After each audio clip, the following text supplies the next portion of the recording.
Hi guys, so we're going now to Rudy Duterte's Through the Years photo exhibit. And hindi lang tanok muna yung audio.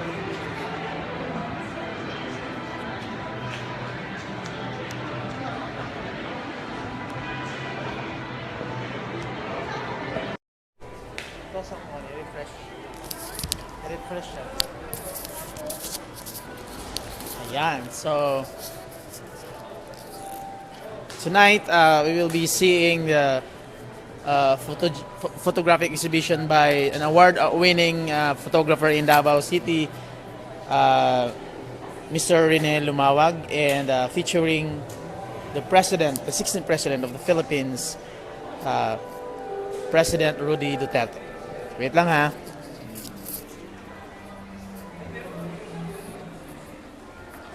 So, there you go. So, sa mga friends ko dyan sa abroad at sa mga wala dito sa Davao City, I'll be showing to you tonight the photo exhibit here at ABREEZA, exhibit by award-winning photographer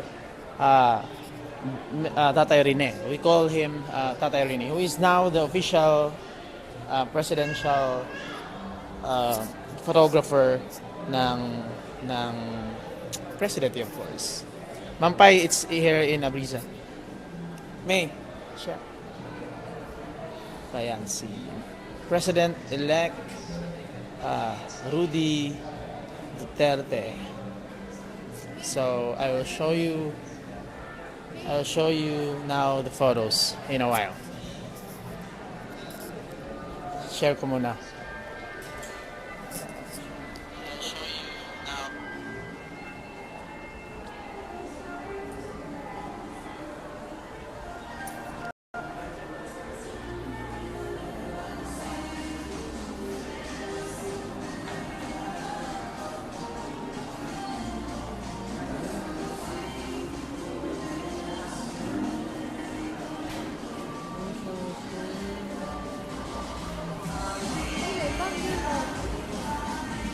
Copy link tayo, copy link.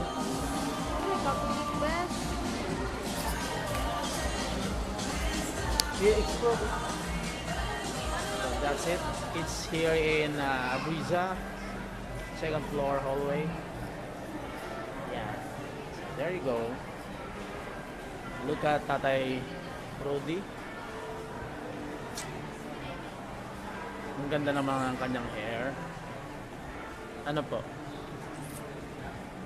Through the years, for 25 years, Tatay Rene Lumawag is covering President Duterte.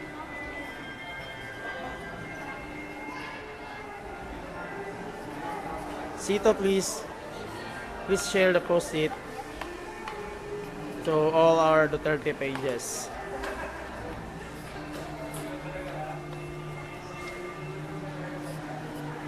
Through the years.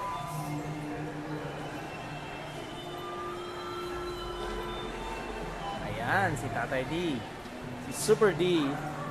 Mayor Duterte poses for posterity with Mayon volcano as backdrop.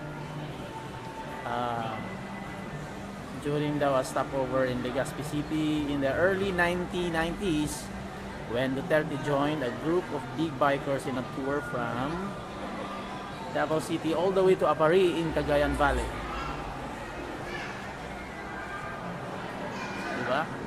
So at this time daw, si Mayor Duterte, meron naman siyang big bikers group before in 1990s, and stopover pa lang daw ito sa kanyang tour from Davao City all the way to Apari in Cagayan Valley. Grabe no, taas.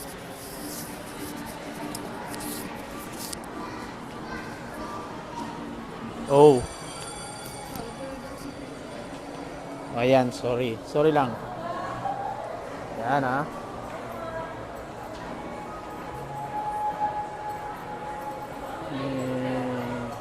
Diba?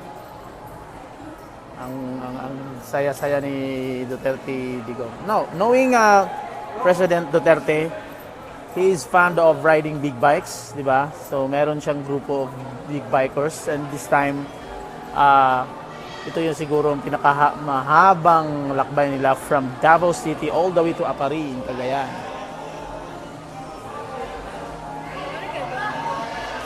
Yan. So this time ito yung first executive assistant na ni President-elect Duterte.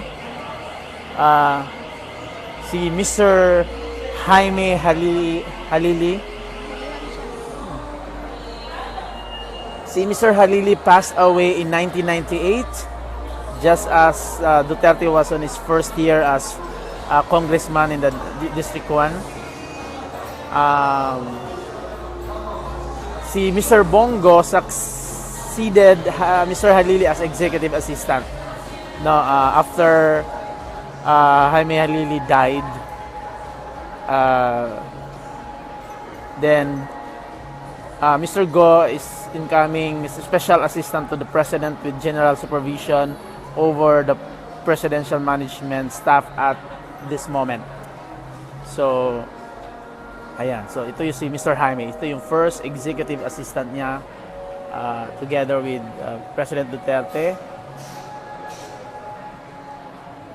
This time, ano siya, in 1990s, first district representative siya or congressman sa District 1. Ayan. Napakasimple lang pa rin ni Mayor. Sa usual, nandiyan ang kanyang mineral water. Ayan. Okay. Next page. Okay, of course, knowing Mayor Duterte as a big biker. Ayan. So, ito yung kanyang Harley Davidson bike. Ito, paalis siya ng City Hall for a ride with his aides, no? Si President Duterte pala was a member of a group called On Any Sunday Riders Club. This was early 2000.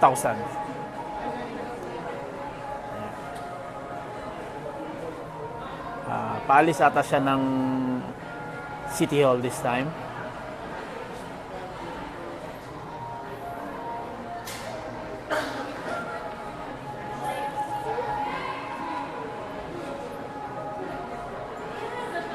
Ayan. Okay. Next board. Ayan.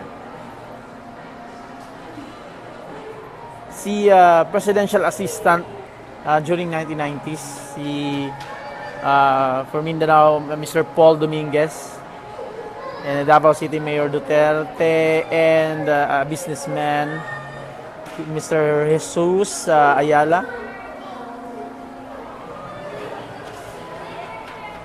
Ayan sila. Poging President Duterte. This was during 1990s.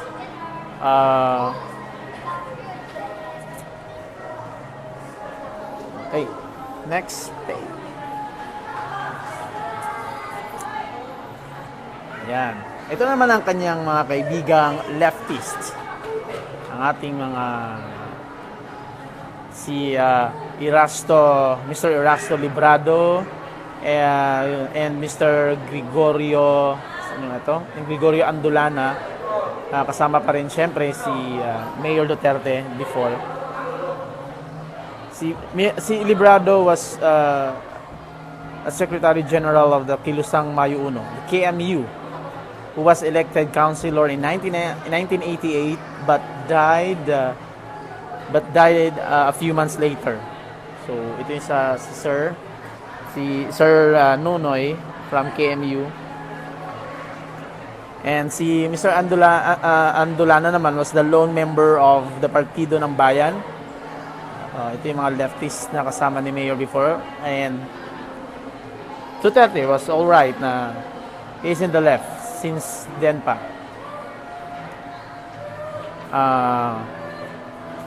Mr. Andulana won a won a congressional post in Mindanao. So he was representing North Cotabato.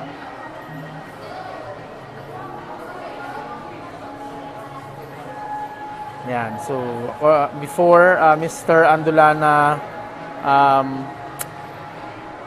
described himself as the first left. He said Mayor Duterte is indeed the first left president of the Philippines.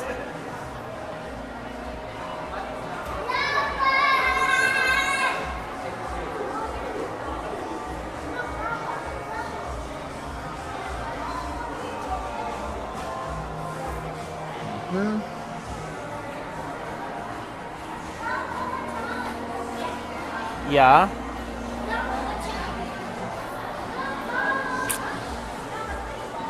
Maybe he is a left-hearted, but as usual, he has this soul as a left, but and he was always right. Ito naman si George K. Oris Madlos, no? Remember nyo si K. Oris? He was a spokesperson of the National Democratic Front in Mindanao. Kinakausap niya si Mayor Rodrigo Duterte inside a rebel territory somewhere in Surigao del Sur. No, this was it in Surigao daw. Okay. Si Mr. K. Oris, yan. Kausap sila ni Mayor Duterte. Ever since in day one, no? Si Mayor talaga, na siya eh. He has been reaching out, even the rebels. So, ang kanyang mga trips to rebel territory, it manifests talaga na even the rebels, no, have trusted the President Duterte. So, di ba? Kung sa iba pa ito, tingnan lang natin kung hindi ito matakot magpunta ng rebel territory. That's K. Oris. Yan ang ating presidente. Remember him? Batang-bata pa dito si Senator Aquilino Nine Pimentel of the Partido ng Demokratikong Pilipino, PDP Laban, in the early 90s. Duterte's political career started in 1986 when he was named OIC Vice Mayor by Minister of Local Government Pimentel. Minister of Local Governments Pimentel.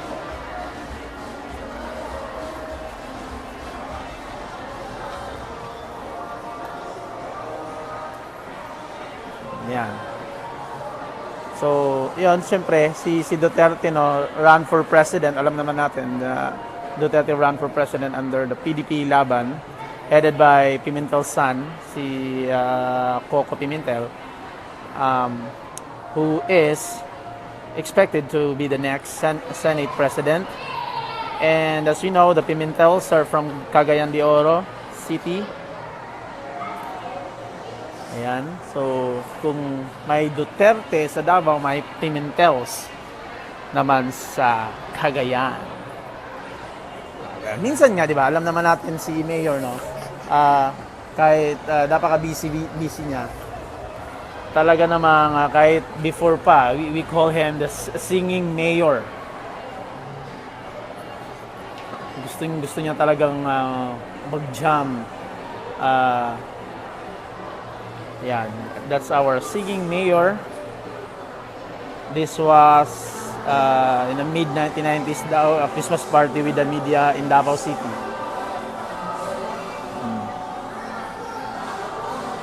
Ito ang kanyang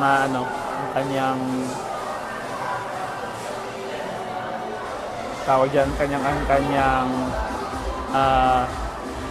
trip after all the war against criminals and after all the peace talks and after all the works,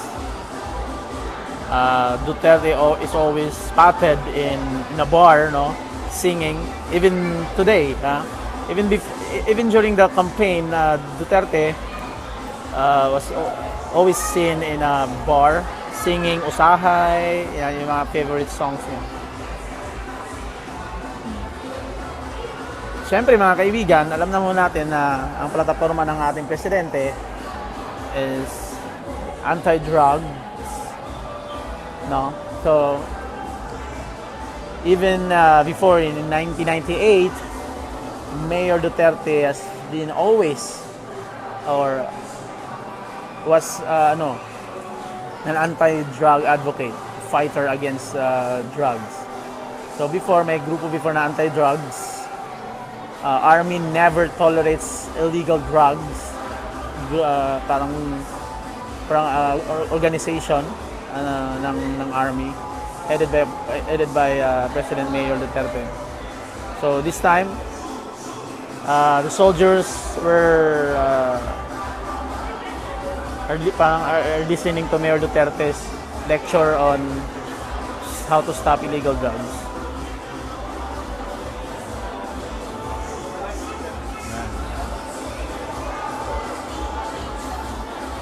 Kahit noon pa man na ano na ni Mayor yung drugs na yan, but hindi talaga matibag-tibag yung drugs na yan.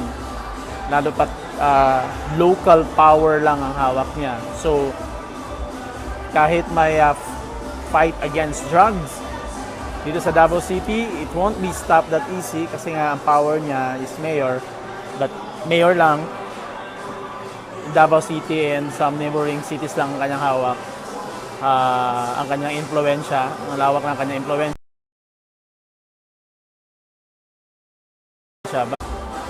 But this time he's now the president of the Philippines. I believe he would have a bigger and wider resources to fight against the fight against drugs. Sorry.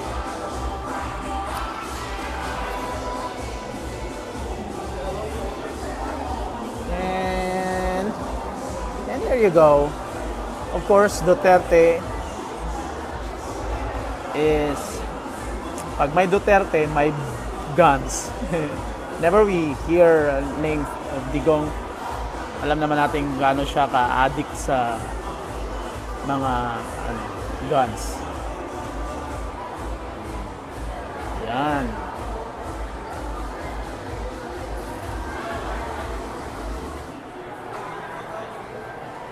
Ayan, sabi dito, Mayor Duterte checks an assault rifle in a firing range with Regional Police Chief before, Miguel Abaya, and Metro Discom Chief Franco Calida.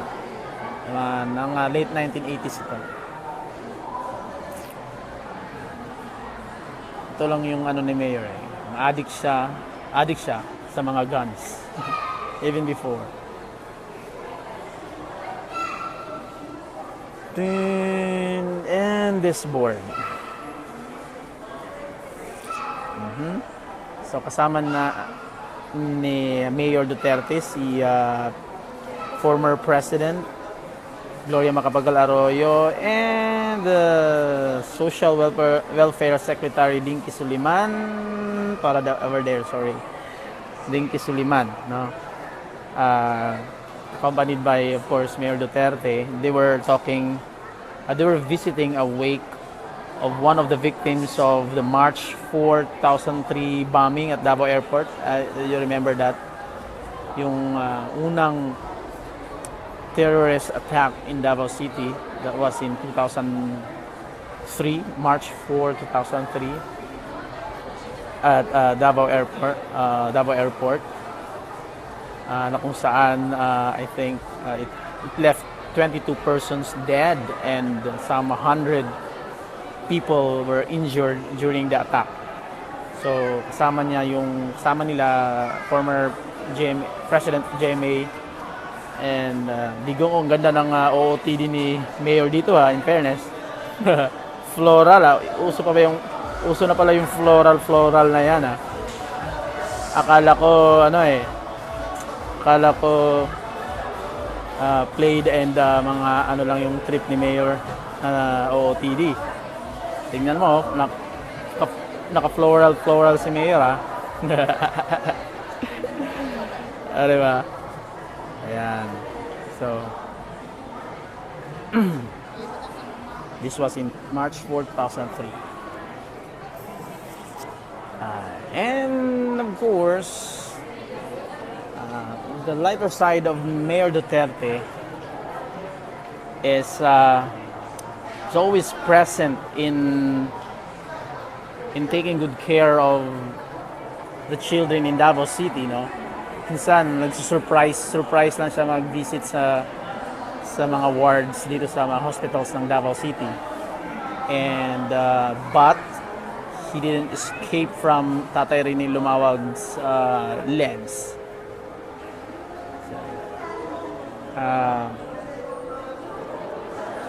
This was when Duterte was a congressman in the 1st district in Davao City. He visits children's ward at Davao Medical Center. Now we call it Southern Philippines Medical Center.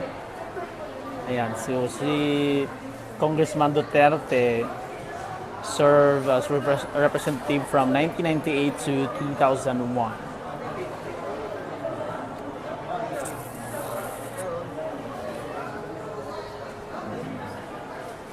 Ayan, so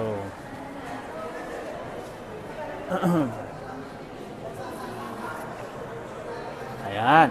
Of course, familiar naman sa atin tong picture na to. Nag-viral ito kamakailan. Na-interview pa yung bata na binisita natin. Sinagip ni Mayor Ren. Nawala daw itong batang to that time. Araw ng Davao, I think. Basta yan. Si Tatay Rene Lumawag palang kumuha nun. Ang pinakain niya. Ngayon, malaki na to siya, mga 28 years old. Yun. 28 years old ito si Tatay before. Ay, yung bata ngayon. Sweet talaga si Mayor sa mga bata. Ano po? I know. And dito pala, his name is Super J. Quijano, who was lost in the crowd during a political event at the Rizal Park sometime in 1990. Lost boy. So, 1990, mga nasa 20s na siya ngayon. Ayan pa. Of course, knowing Mayor Duterte, no? Knowing his interest in guns. Ayan, kasama niya mga pulis. Okay, from the left, of course, PNP Chief Ronald De La Rosa Pato. Ayan this time pa siya, Senior Inspector Ronald De La Rosa. Now he is the PNP Chief under Duterte presidency. So kasama niya si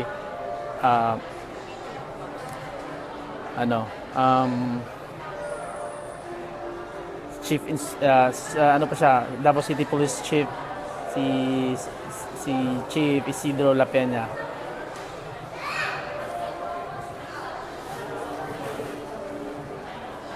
I'm sorry.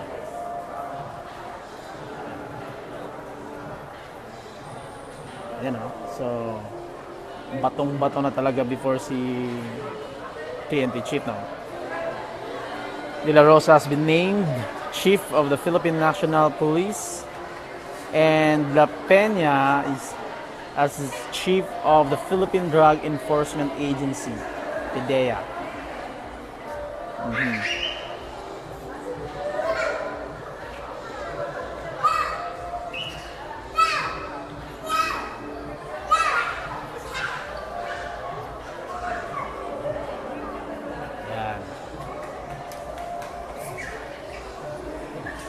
Ito naman ang the other side, the light side of Mayor Duterte.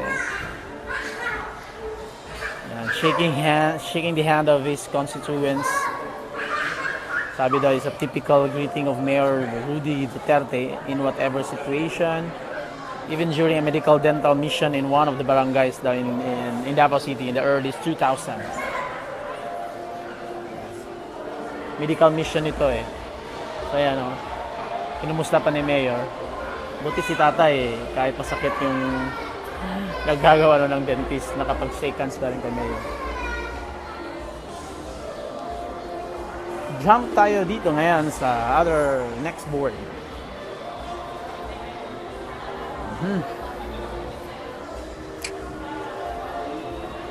Thanksgiving, Davao Archbishop Antonio Mabutas, and of course Rudy Duterte during the Thanksgiving Mass at San Pedro's Cathedral. The OIC Vice Mayor won as Mayor of Davao City in the election on January 18, 1988. He holds the record of winning in all 11 na ngayon, no? Electoral contests in his political life, including the presidential election of 2016.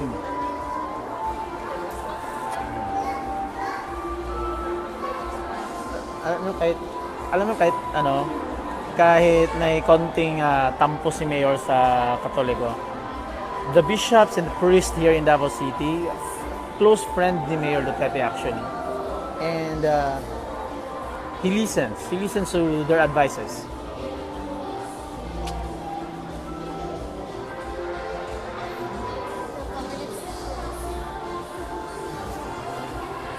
And of course, sabi nga nila, ang mga matatapang na tao, matatapang na mga lideres, pagdating sa ina ay napakalambot nito.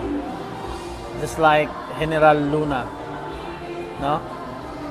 General Antonio Luna, knowing he is known for being tough, just like Mayor Duterte, but they are both mama's boy. Pagdating daw sa kanyang ina, no? Malambot sila. Mahal na mahal niya kayang nanay. Aling Suling?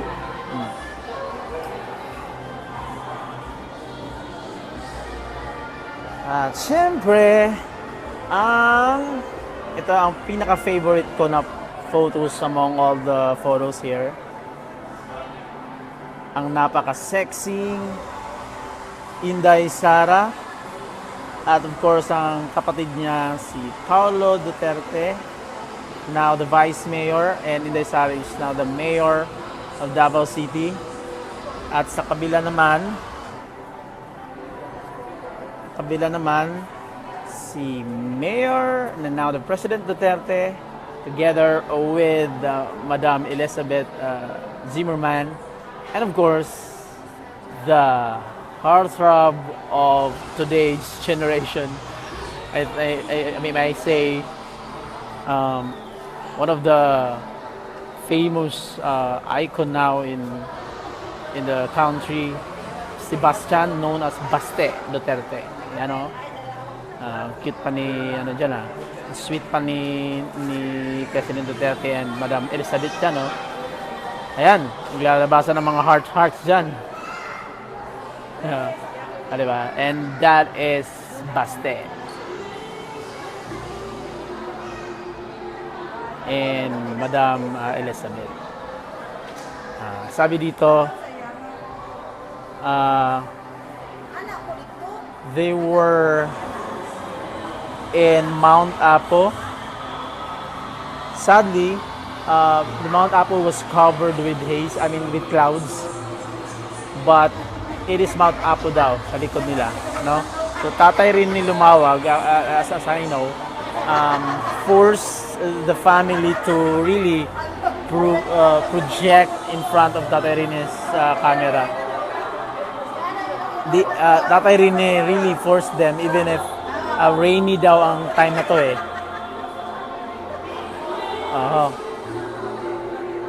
Nakapag family picture sila dito.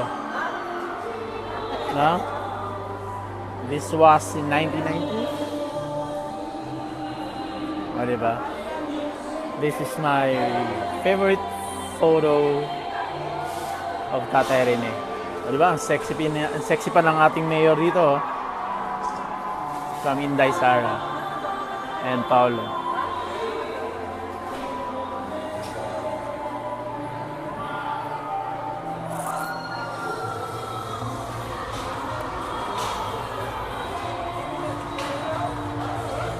Daming heart, ha?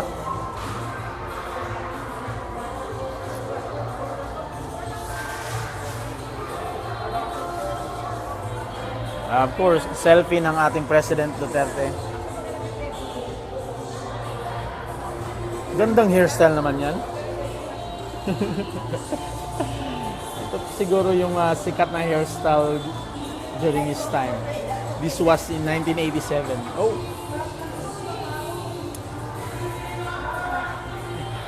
Siyempre na black.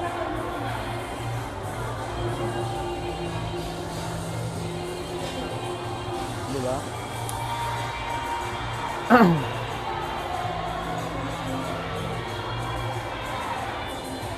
Yan.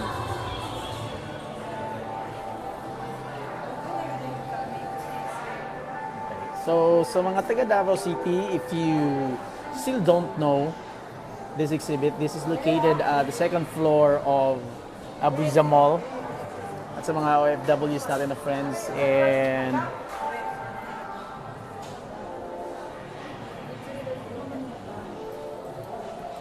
yan. Ito naman, in memoriam, a light, DUTERTE lights a candle at the tomb of his father, Vicente, the last governor of the undivided Davao, on All Saints Day in 2005. With him are children, his children, of course, Inday Sara, Paolo, and Baste.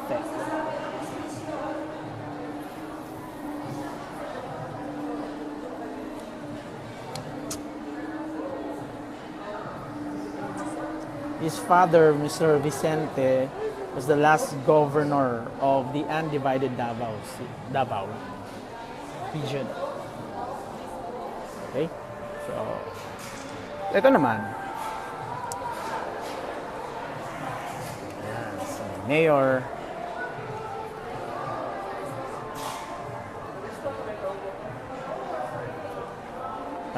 This one, ayan, si Mayor Duterte delivers speech as Councilor Corazon Malanyao. Nas Madam Corazon, yun, mas Madam.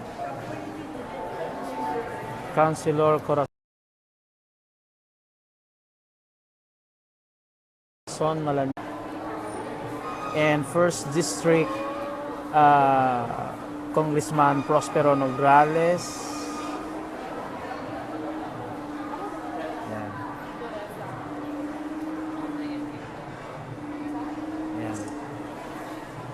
So in the photo, Mayor Duterte delivers speech. Ano?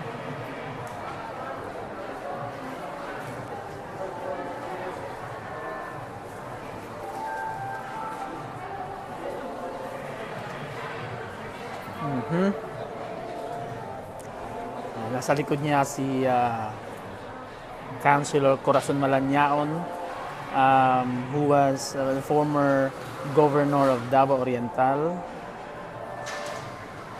and of course Mr. Jesus Dureza, who is now the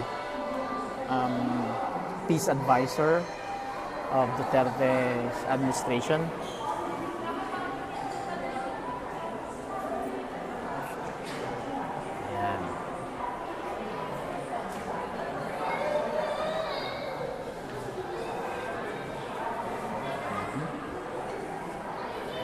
Kaya wag forma ni Mayor Duterte.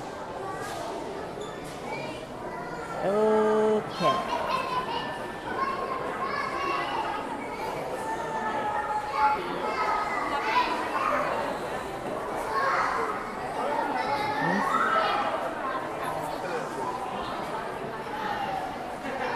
Okay, this time Mayor Duterte leads the flag raising ceremony on Philippine Independence Centennial celebration on June 12, 1998. The lone Mindanaon among 5 presidential candidates, was the only candidate who had a Philippine flag on stage during his campaign rallies and kissed it. Diba? You remember Duterte kissing the Philippine flag during his sorties? Sabi niya pa doon, I am Rodrigo Duterte. I am a Filipino and I love my country, the Philippines. It is the land of my birth. It is the home of my people. So we would really feel his sincerity, to lead the country.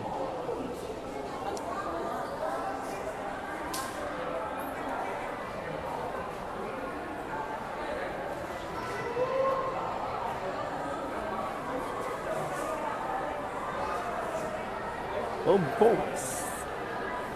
Ito, nag-viral naman ang photo na to. Ang, I would say, OOTD King during his time. This was in Baguio District, Barangay Carmen of Baguio District, Davao City. So, ayan. Andyan pa rin yung baril na yan. Siyempre, hindi pwede mawala yan.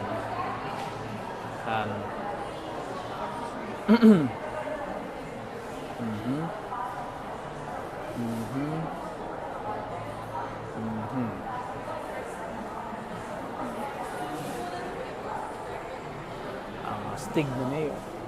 Okay. Meron pa ba?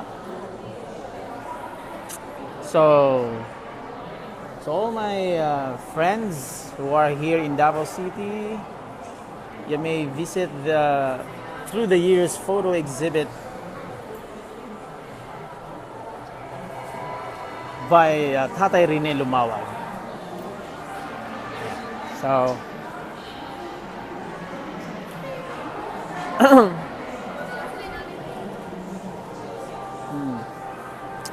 it's here at the second floor hallway, ABREEZA Mall, here in Davao City.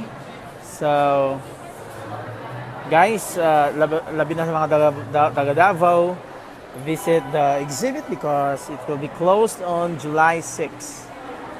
This is through the years photographic exhibition by Rene Lumawag.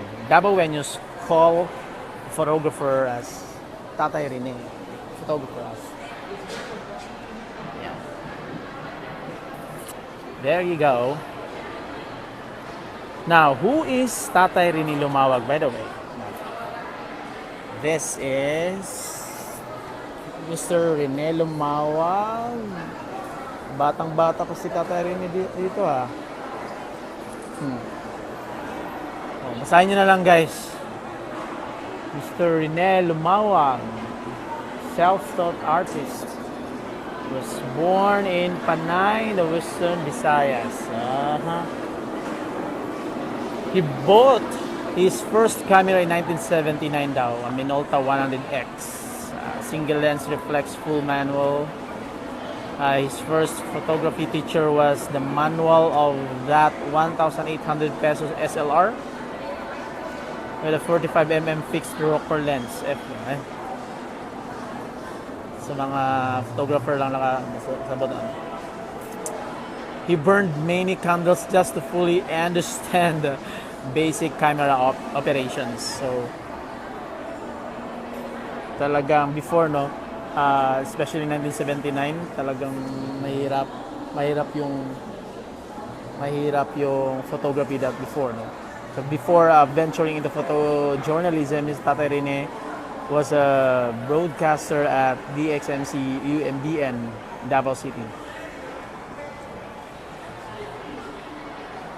He was into weddings, birthdays, and other special events. Before that, he was a radio DJ and an advertising painter.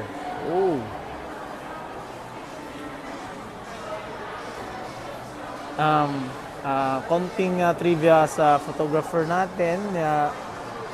He was employed in the Bureau of Public Highways in Davao del Sur District as a painter painting road signs for national roads. Grabe. Grabe naman palang experience ni Tatay Rene. Oh. He was a painter, painting road signs. Then he was employed as chief of section of the municipal treasurer's office of Digos, Davao del Sur. When he became civil service eligible.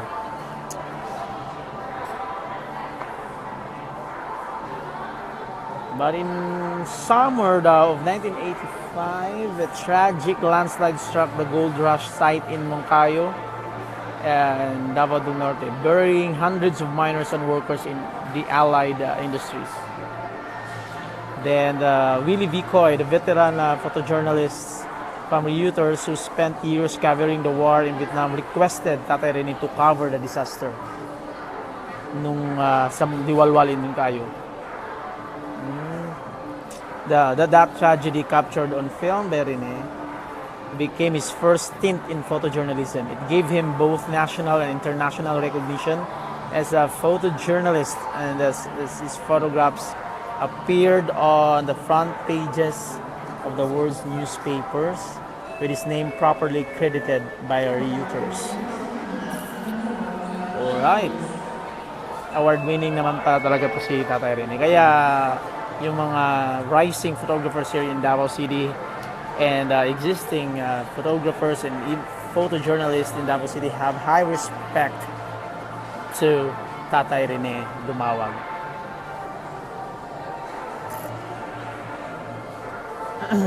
So, there you have it, guys. This is through the years photo exhibition here in ABREEZA, featuring the past tenses of President-elect Duterte, as captured by an award-winning Davaoeño photographer, Tatay Rene Lumawag.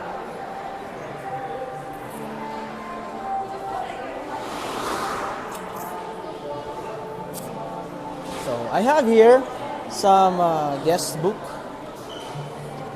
Congrats, Mayor. I love you, Papa Digo. Mga nakasulat dito. So, if you happen to visit, or if you want to visit here, just don't forget to leave a message from here sa guest book ni Tatay Digo sa exhibition. Ayan, Mayor. I love you, Papa Digo. So, of course, we want to be part of the history. And I want to put my name also here. Nakapagsulat na pala ito siya. Bilis-bilis naman. Habang ako wala pa. Ayan. Kaya hawak mo.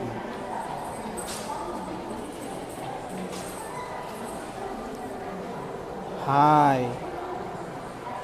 Super D.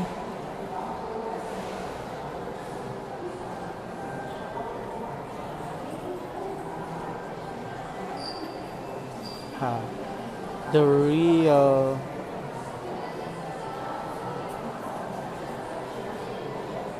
Super D. Yeah. Live daw. Hi. Hi. Hi, te. Oh, say, yeah. Sige, bidyon ta. Ayan. So, one of the guests here in the exhibit. Si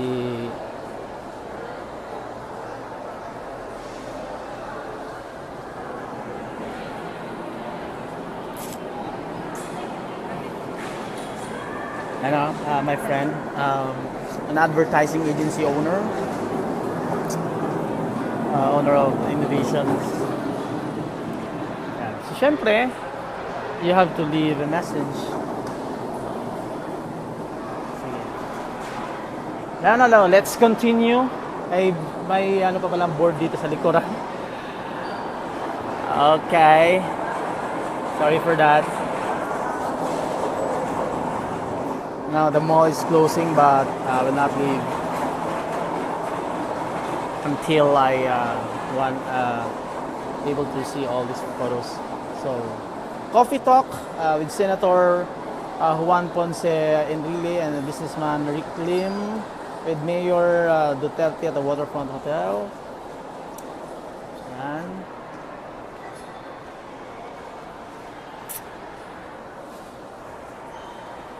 Of course, the makeshift office ni Mayor. Ano ko, kilala po si Mayor Duterte na may office sa labas eh. He wants to really reach out the people, no? Um, he entertains people at Rizal Park stage while he was a city mayor. So, si Mayor talaga, talagang gusto niya makausap, makakita yung mga tao. Kaya nga, di ba, he's proposing sa kanyang cabinet members to have a direct hotline to his office as the President of the Philippines because he really want to see all the people. No? Ito naman, this was during Ramadan, Mayor Duterte visits a mosque in Ecoland, Davao City, sometime in 2006.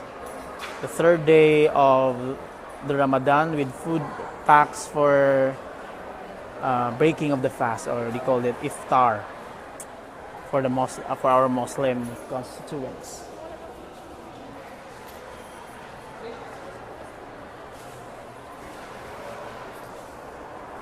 And is this, and of course, the photo bomber, Mr. Bongo,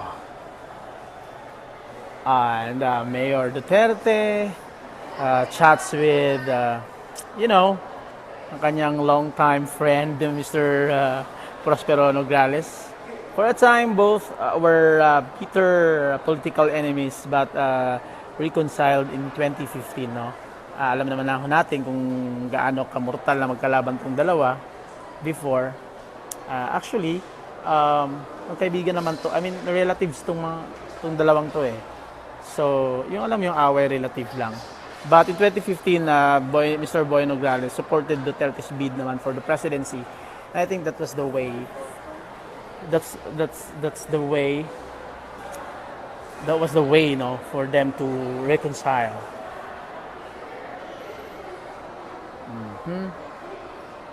And of course, andyan pa rin ang ating pambansang photo bomber, kanyang executive assistant, Mr. Bongo. Ayan. At ito na ang And for me, ito yung pinaka-the best na OOTD ni President Duterte. Yan. Peace talk ito eh. So, Mayor, he was an OIC Vice Mayor pala this time. Settle a pangayaw or there was a peace talk in the hinterlands of Davao City sometime in 1987 with Mayor then Zafiro Respicio, OIC Mayor Zafiro Respicio, and he was the Vice Mayor then, Rodrigo Duterte. Astig na OOT dito, Digong ha. Of course, with some people in the hinterlands of Davao City.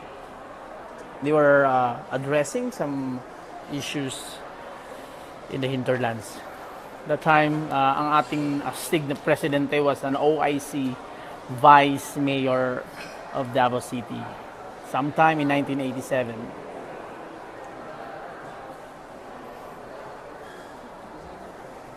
And there you go. Sino ba ito? Binaril ni Mayor. This was in firing range. Mayor Duterte checks a handgun at the firing range. Beside him is a friend, Mr. Iskandor, of course. A developer in Davao City.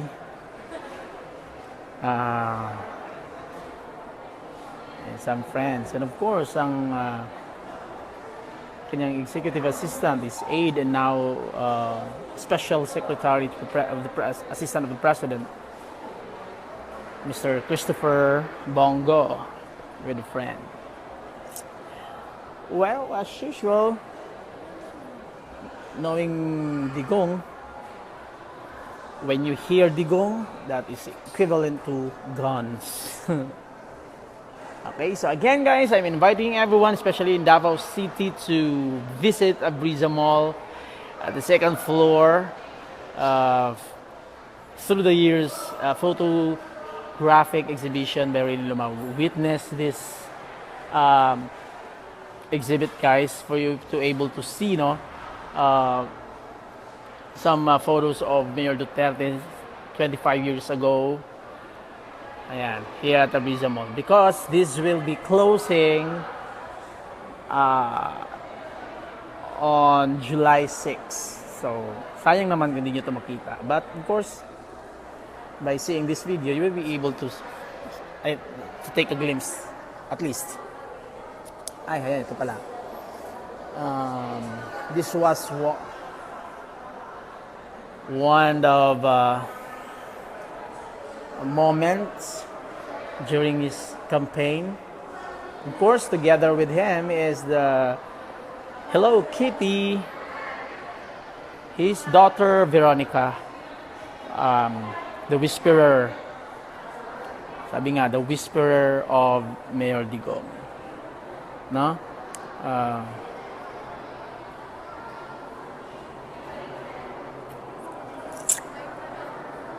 Ano? Ay, sorry. This is ano pala, ito yung Thanksgiving party. Akala ko sorty. Sorry guys. Ito pala yung Thanksgiving party ni Mayor Duterte dito sa Davao City, dubbed as Duterte One Love, One Nation, hosted by, of course, ang ating unknown guys, Cathy Castro, known na hard supporter talaga ni Mayor Digong. And of course, we have here Veronica, the whisperer na nga. Ito yung taga-bulong ni Mayor. Sabi dito, sabi ni Kitty, umaambon na, umuulan na. So, siya yung laging nagpaparamdam sa kanyang ama na umuulan na. So, I think, sabi daw nakalagay dito, baka mabasa or baka ma-stranded yung mga supporters. 500,000 Davaoenos went this event. So, yun nga, syempre, alam naman natin gaano ka-sweet itong si Tatay Digong, no? So, he listens to Veronica every time Kitty or Veronica has something to say sa kanya. Instead of, usually, we hear him for an hour, but of course,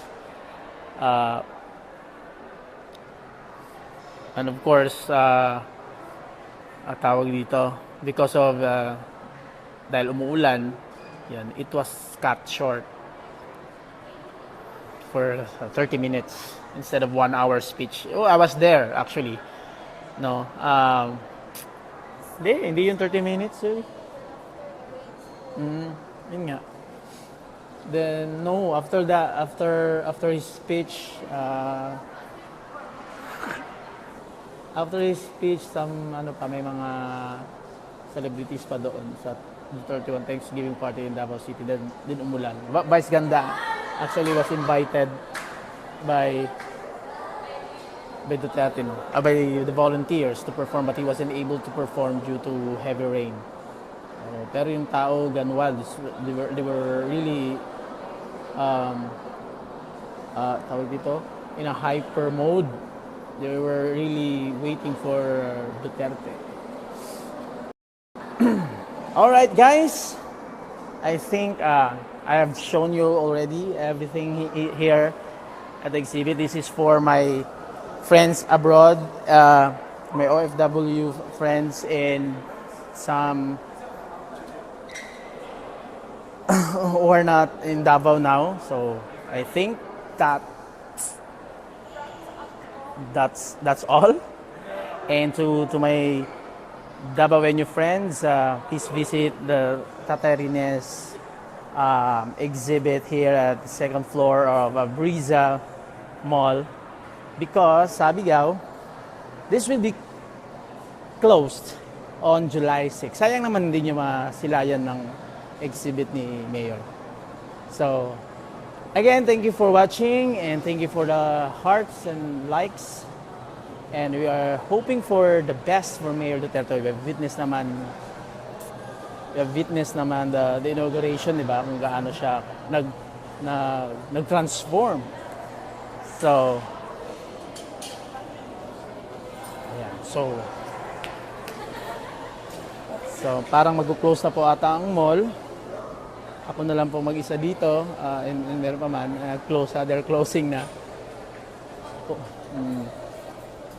The light's still on para matapos lang ako. Okay, so thank you so much for watching. And this is Albert Egot Jr. Medyo gutom na rin po ako. Thank you for watching. And see you sa next live natin, no? Bye!